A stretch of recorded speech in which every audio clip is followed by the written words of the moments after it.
मेरे पास ऐसे बहुत सारे पेशेंट्स आते हैं कि जो कहते हैं कि सर मैंने सब कुछ ट्राई कर लिया है, hair oil, shampoo, conditioner, supplement, सब कुछ, लेकिन फिर भी बाल बहुत झड़ते हैं। ऐसे केसेस में मैं जब डिटेलिंग करता हूँ तब पता चलता है कि उनका बिगेस्ट ट्रिगर स्ट्रेस होता है। मैं डॉक्टर सिद्धार्थ सखिया, सेलिब्री एस्थेटिक्स से, और आज की वीडियो में हम बात करेंगे हेयर लॉस या हेयर थिनिंग के ऐसे ही एक अंडररेटेड रीज़न स्ट्रेस के बारे में।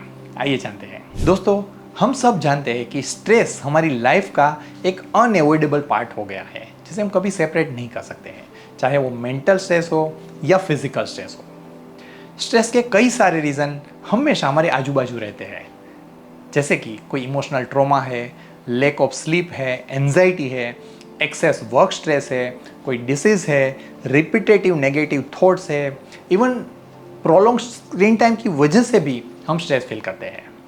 और स्ट्रेस हमारी बॉडी के लिए, हमारी हेल्थ के लिए, हमारी बॉडी फिजियोलॉजी के लिए बहुत ही हैज़र्डस है। स्ट्रेस हमारी बॉडी में इस तरह के चेंजेस प्रोड्यूस करता है जो बॉडी को हार्मफुल होता है। जैसे कि एक्सेस स्ट्रेस की वजह से हमारे बॉडी में स्ट्रेस हार्मोन्स रिलीज होते हैं जो हमारे हेयर ग्रोथ साइकिल को कॉम्प्रोमाइज करते हैं, उसको ऑल्टर कर देता है। इस वजह से हेयर फॉलिकल्स रेस्टिंग फेज में चले जाते हैं और उनका हेयर ग्रोथ स्लो डाउन हो जाता है। और ये आपने एक्सपीरियंस किया होगा कि जब भी हम एक्सेस स्ट्रेस फील करते हैं उस टाइम पे हमारी एपेटाइट या हमारा डाइजेशन भी कम हो जाता है।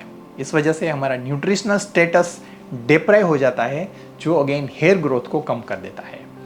अगेन स्ट्रेस की वजह से हमारा ब्लड सर्कुलेशन भी ऑल्टर हो जाता है, इसलिए स्कैल्प का ब्लड फ्लो या फॉलिकल्स का जो ब्लड फ्लो है वो भी कम हो जाता है, जिससे हेयर ग्रोथ कम हो जाता है।